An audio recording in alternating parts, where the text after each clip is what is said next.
ابھی جو ذکر ہوا کہ جی پاکستان کی جو کیا پوری دنیا میں اس وقت سب کو مہنگائی کا سامنا ہے، اس کے باوجود میں چونکہ گزشتہ تمام دنوں میں رپورٹنگ کرتا رہا ہوں اس کی مویشی منڈی کے حوالے سے، تو میں نے نہیں دیکھا کہ کہیں پر مجھے کوئی کمی نظر آئی ہو۔ اچھا، یہ ضرور ہے کہ لوگ تھوڑا سا فیصلہ کرنے میں اب تاخیر ضرور ہو رہی ہے، تھوڑا یا اجتماعی قربانی کی طرف زیادہ اجتماعی جا رہے ہیں۔ قربانی کی طرف بھی لوگ گئے ہیں، اور تھوڑا سا اگر انہوں نے انتظار کیا ہے کہ شاید ریٹ گر جائے، لیکن جب انہوں نے دیکھا کہ ریٹ نہیں گر رہا ہے تو کمپرومائز کیا اور جانور کو انہوں نے خریدا ہے۔ تو مجھے اسی طرح علاقوں میں، محلوں میں، بچوں میں وہی جذبہ نظر آ رہا ہے، اسی طرح جانور بندھے ہوئے ہیں اور مزید آ ہی رہے ہیں۔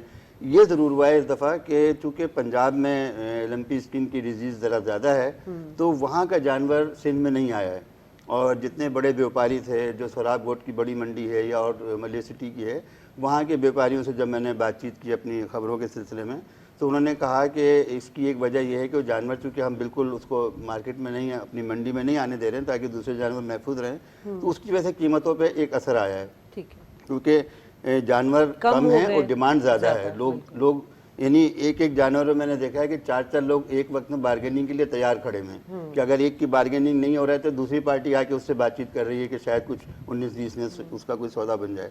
تو یہ صورتحال ہے۔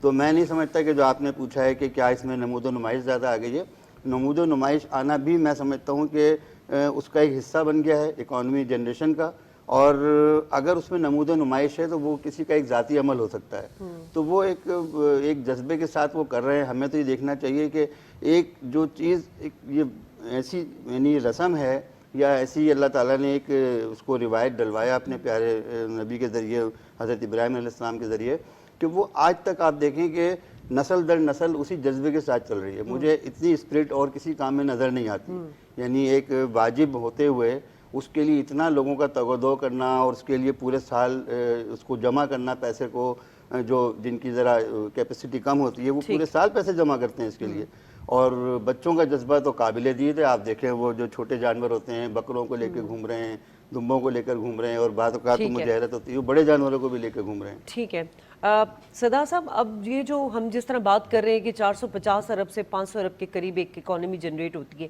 صرف ایک مہینے کی ایکٹیویٹی سے، تو ہماری حکومت نے کوئی ایسا میکانزم کیوں نہیں بنایا اب تک کہ یہ جو جتنا بھی اماؤنٹ ہے یہ ہمارا کیپٹل اس میں کاؤنٹ ہوتا ہے یا نہیں ہوتا، کیوں نہیں ہوتا، اس کی وجہ کیا ہے؟ بسم اللہ الرحمن الرحیم۔ میں سمجھتا ہوں کہ گورنمنٹ کا پلان ہوتا بھی ہے اور نہیں بھی ہوتا ہے، اس میں پروونشل گورنمنٹس شامل ہو جاتی ہیں، وہ اس لیے کہ یہ ان آرگنائز سیکٹر زیادہ ہے، اس کو ایسی نیز کے فرسٹ ایئر میں آپ لے سکتے ہیں۔ اچھا، تو وہ ایسے لوگ ہیں جو کیش سے ڈیل کرتے ہیں، بینکنگ اس میں انوالو نہیں ہوتی۔ اب لوگوں نے کارپوریٹ فارمنگ شروع کی ہے، وہاں پہ تھوڑا بہت یہ چلتا ہوگا، تو اگر آپ آفیشلی اس کو لیں تو میرا خیال around it will be 50% of what you are quoting کہ اتنا ارب کا وہ ہوگا جنریشن۔ تو یہ تمام چیزیں ہیں۔ دوسرا میں سب سے امپورٹنٹ چیز کروں گا کہ پچھلے 2-3 سال سے عید الاضحیٰ ایسے موقع پہ آ رہی ہے جب آپ کا مونسون سیزن ہوتا ہے۔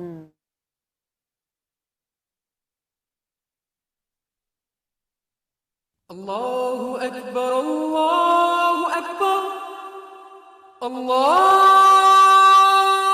اکبر،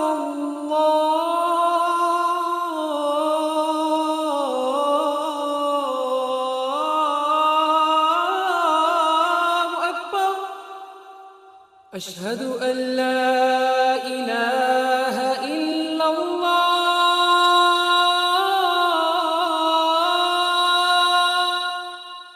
اشہد ان لا الہ الا اللہ، اشہد ان محمد رسول اللہ،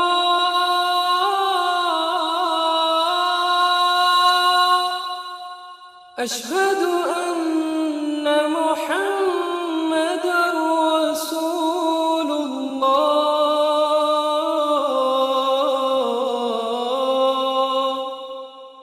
حی علی الصلاة،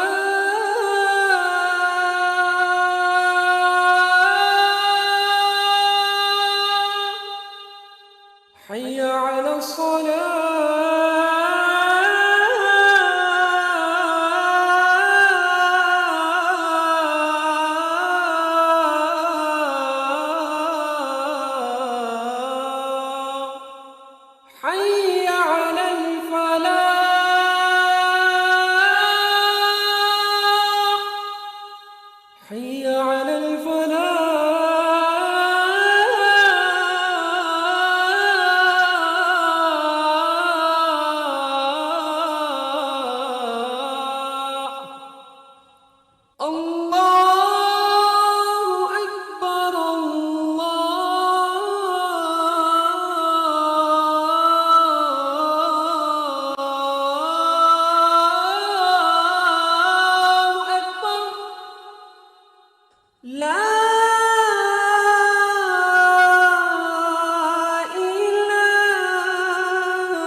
حضرت انس رضی اللہ تعالیٰ عنہ سے روایت ہے کہ رسول اکرم صلی اللہ علیہ وسلم نے فرمایا، جو مسلمان کوئی درخت لگائے یا کھیتی باڑی کرے پھر اس میں سے کوئی پرندہ یا آدمی یا جانور کھائے تو اس کو صدقے کا ثواب ملے گا۔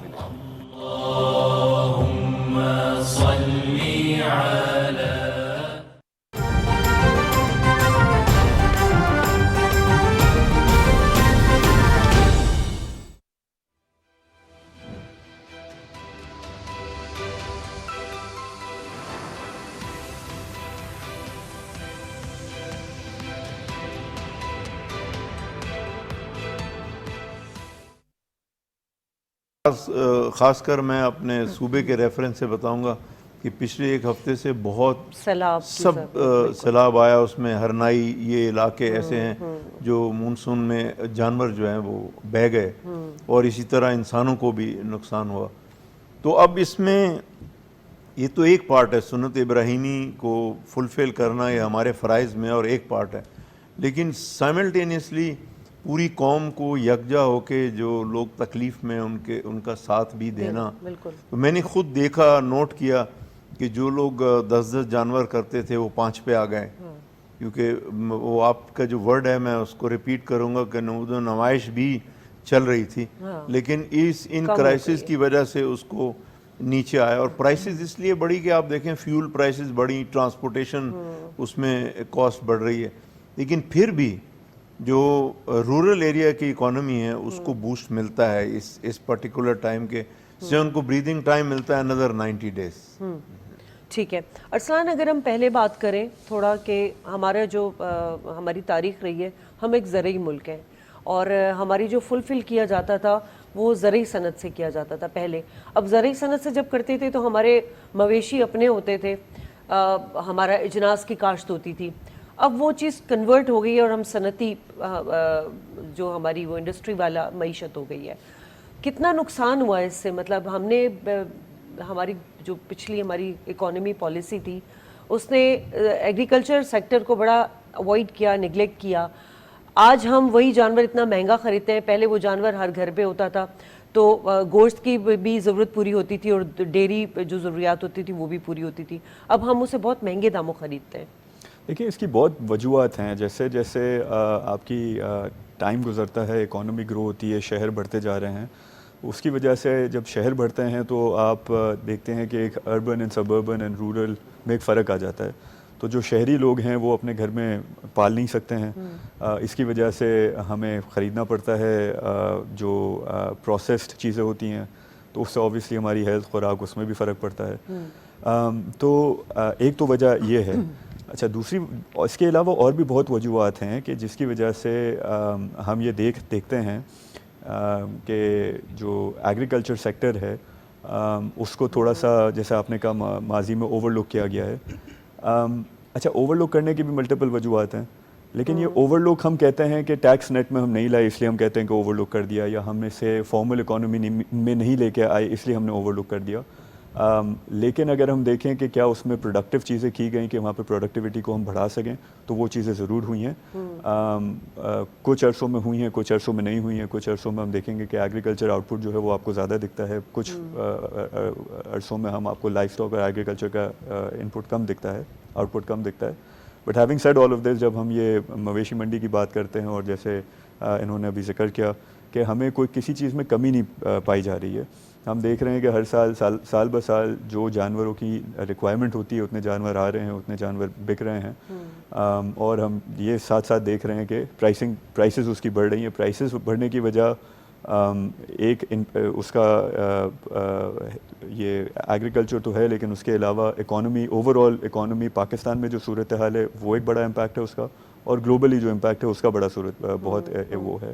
تو اس میں ہم دیکھ رہے ہیں آئل کی پرائسز ہیں، آپ کی گیس کی، بجلی کی پرائسز ہیں، گیس کی پرائسز ہیں، کول کی پرائسز ہیں، یہ ساری بڑھ گئی ہیں۔ پھر ہم جو کموڈیٹیز ہیں، جو لائف اسٹاک کی کموڈیٹیز ہیں، جس میں ویٹ ہے، گندم ہے، یہ ساری چیزیں بہت بڑھ گئی ہیں۔ جو چارہ ہم کھلاتے ہیں ان کی پرائسز بڑھ گئی ہیں۔ تو جب یہ پرائسز بڑھ گئی ہیں تو ظاہر سی بات ہے کہ ان کو جانور کو جو پالنے کا اور جو اس کو کھلانے کا، بڑا کرنے کا خرچہ ہوتا ہے وہ بڑھ جاتا ہے، پھر وہاں سے شہر میں لانے کا جو خرچہ ہے وہ بڑھ جاتا ہے۔ پھر آپ جب منڈی میں یہ لوگ اسٹالز لیتے ہیں یا جگہیں لیتے ہیں اس کا خرچہ بڑھ جاتا ہے. تو یہ سارے خرچے جب بڑھ جاتے ہیں تو وہ پھر پاس آن ہو رہے ہیں to consumers in terms of increase pricing. ٹھیک ہے.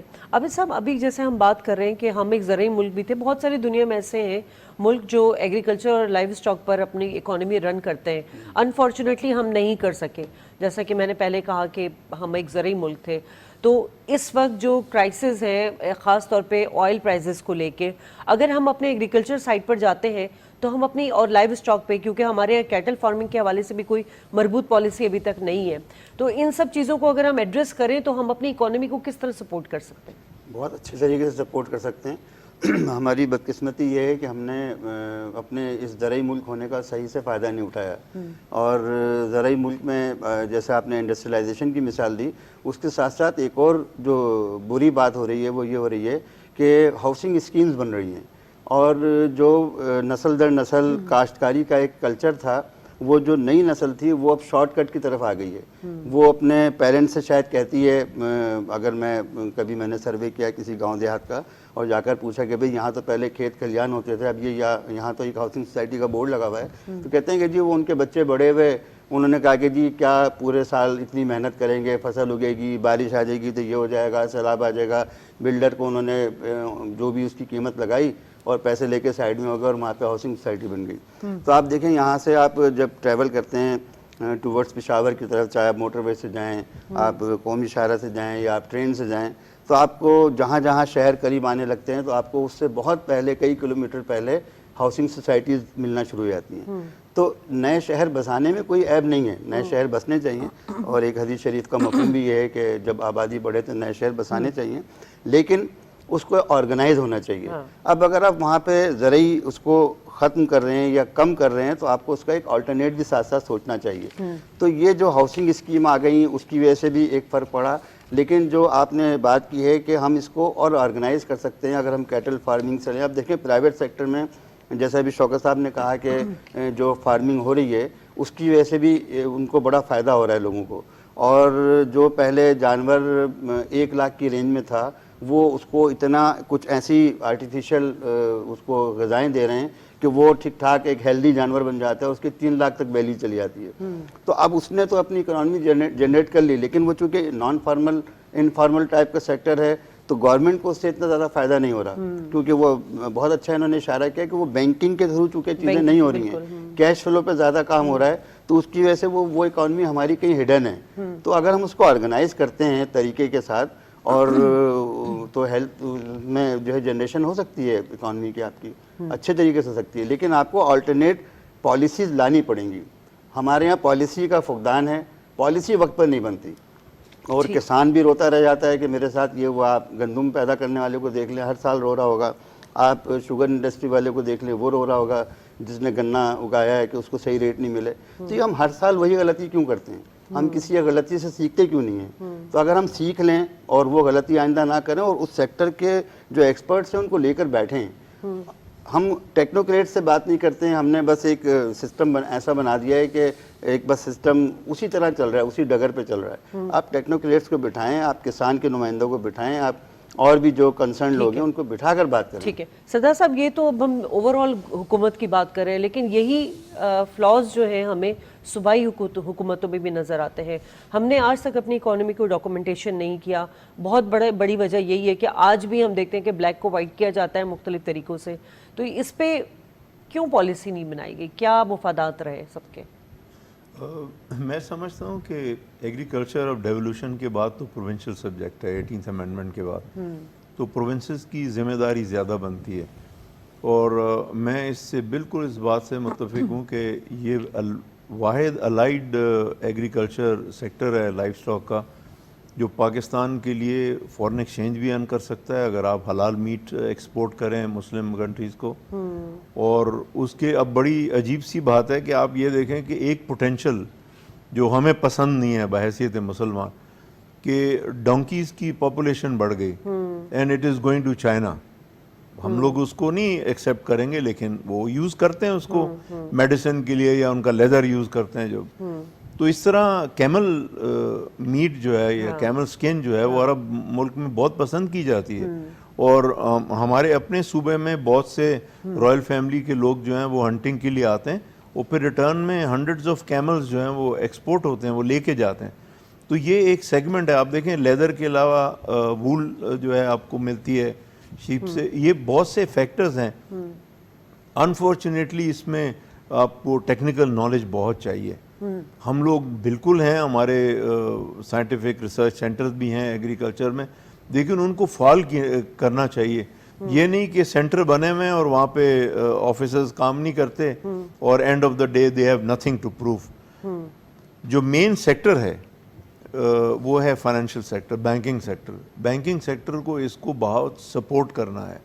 آپ دیکھیں ایک زمانے میں اب اس کو ان کا نام چینج کر دیا, ایگریکلچر ڈیولپمنٹ بینک پاکستان بنا تھا, اب وہ زرعی ترقیاتی بینک بن گیا. اگر آج بھی اس سے پوچھیں تو امبیلنس ہی اپنی شیٹ دیں گے کہ کس کس صوبے میں وہ کتنا فنڈنگ کرتے ہیں, کیونکہ اس میں سب سے بڑا پرابلم ہی کولیٹرل آ جاتا ہے. دیکھیں جب انفارمل سیکٹر میں گاؤں کے اندر بہت پرانے ریکارڈ ہوں گے 200-100 ایئرز اولڈ, وہ اپنے گھر کے زمینی کاغذات آپ کو نہیں دکھا سکتے, وہ اپنی ایگریکلچر لینڈ کے کاغذات نہیں دکھا سکتے, لیکن بینک کی شرائط ہیں. مجھے اچھی طرح یاد ہے جو گورنر اسٹیٹ بینک چلے گئے, ان کی ایک نئی پالیسی آئی تھی کہ جی تقریباً if I'm not wrong 25 million کے قریب without security up front on the face value آپ لوگوں کو لون دیں. اس میں ایگریکلچر بھی بڑا امپورٹنٹ سیکٹر تھا, لیکن نہیں دیا کیونکہ بینک کہتے ہیں جی ہم رسک لے نہیں سکتے. Now that is where the government has to intervene, provincial government and federal government, کہ ان کو بینکس کو پابند کرنا ہے. جیسے فیڈرل گورنمنٹ بہت سے کاموں میں سبسڈی دیتی ہے, الیکٹریسٹی میں سبسڈی دیتی ہے, گیس میں دیتی ہے, فیول میں دیتی ہے, تو اسی طرح بینکس کو کہیں کہ آپ لون دیں, ہم گارنٹر ہیں. اگر یہ پیسے نہیں دے, گورنمنٹ کے پاس ایڈمنسٹریٹو مشینری ہے, they can make good recovery. تو اس کو بڑھانا ہوگا, اور یہ کور اکنامک سیکٹر ہے لائف اسٹاک. ایگریکلچر کے ساتھ وی ہیو ٹو پروموٹ. اگر ہم صرف انڈسٹری کی طرف جائیں گے, میں سمجھتا ہوں شہروں کو بھی آپ ہاریزنٹل ایکسپینشن بند کریں, ورٹیکل آپ جائیں, تاکہ ایگریکلچر اور رورل ایریا آپ کا بچ جائے. This is very important and we must understand. اچھا, بلوچستان, کیونکہ آپ سے بلوچستان کے حوالے سے بات کر لوں, آپ وہاں پہ بزنس اکنامک فورم کے پریزیڈنٹ بھی ہیں بلوچستان, تو وہاں پہ ڈیولپمنٹ نہ ہونا ہمیں بہت سارے کازز نظر آتے ہیں. انٹرنیشنل انسرجنسیز بھی ہیں, صوبائی حکومت کی بھی بہت زیادہ کیا کہیں گے کہ نیگلیجنسی بھی ہے, لیکن وہاں پہ اتنی نیچرل ریسورسز ہونے کے باوجود وہاں کے لوگ بیچارے ابھی تک جو ہے اس طرح استفادہ نہیں کر سکے نیچرل ریسورسز سے. وجہ کیا ہے, مین کاز کیا سمجھتے ہیں آپ؟ دیکھیں کسی بھی صوبے میں, بلوچستان ہو, سندھ ہو, پنجاب, کے پی کے, وہ total policy direction provincial government دیتی ہے. اور معذرت کے ساتھ بلوچستان میں تو 2 ڈیکیڈ سے میوزیکل چیئر چل رہی ہے. چیف منسٹر 6 مہینے کے لیے آتا ہے, پھر 1 سال کے لیے آتا ہے. تو 65 MPs کا ہاؤس ہے, تو اس میں 1-2 لوگ جو ہیں جو روٹیٹ کر کے آتے ہیں, تو they concentrate more on fixing their seat rather وہ پالیسی دے سکیں. بلوچستان 67% ہماری اکانومی ایگریکلچر پہ, اس میں لائف سٹاک بہت رچ ہے. لیکن انفارچونیٹلی پھر میں کہہ رہا ہوں کہ خود بینک سے لڑتا ہوں, اسٹیٹ بینک کے گورنر سے لڑا ہوں میں, کہ آپ بلوچستان کو ایگریکلچر لون کیوں نہیں دیتے, آپ لائف سٹاک والوں کو کیوں نہیں دیتے. ہر گھر میں آپ اپ نارتھ چلے جائیں, آپ کو پتہ ہے ٹچ ہوتا ہے افغانستان, وہاں یہ سارا لائف سٹاک ہے and very high valued life stock. Mostly یہ بات برا منانے کی نہیں ہے کہ موسٹلی لائف سٹاک بلوچستان کا وہ اسمگل ہوتا ہے افغانستان, ایران, اور پرائسز وہاں سستی ہیں. کوئٹہ میں آپ گوشت خریدیں تو وہ مہنگا ہوگا. تو گورنمنٹ کو انٹروین کرنا چاہیے, اور میں سمجھتا ہوں اگر پروونشل گورنمنٹ یہ سٹیپ نہیں لے سکتی, فیڈرل گورنمنٹ اور کاموں میں جب آتی ہے, سیکیورٹی کے مسائل میں آتی ہے, منرل رائٹس جو ہیں جو پروونشل گورنمنٹ کا رائٹ ہے اس میں فیڈرل گورنمنٹ انٹروین کرتی ہے, تو اس میں بھی کرنا چاہیے. ٹھیک ہے عابد صاحب, اگر آپ کی اجازت ہو تو عابد صاحب سے سوال کروں. عابد صاحب, اب یہ جو ہم بات کریں مختلف وجوہات کہ بلوچستان کو کیوں ڈیولپ نہیں ہونے دیا, آپ صحافیاں بہتر طور پہ سمجھ سکتے ہوں گے, یہ کیا صوبائی حکومت کو, یہ وفاقی حکومت کو ادراک نہیں ہوتا کہ بلوچستان ایک, وہ کہتے ہیں نا کہ سونے کا انڈا دینے والی ایک مرغی ہے, تو اس کو اگر ہم لوز کریں گے تو لازمی سی بات ہے ہماری پاکستان کی اوور آل, اور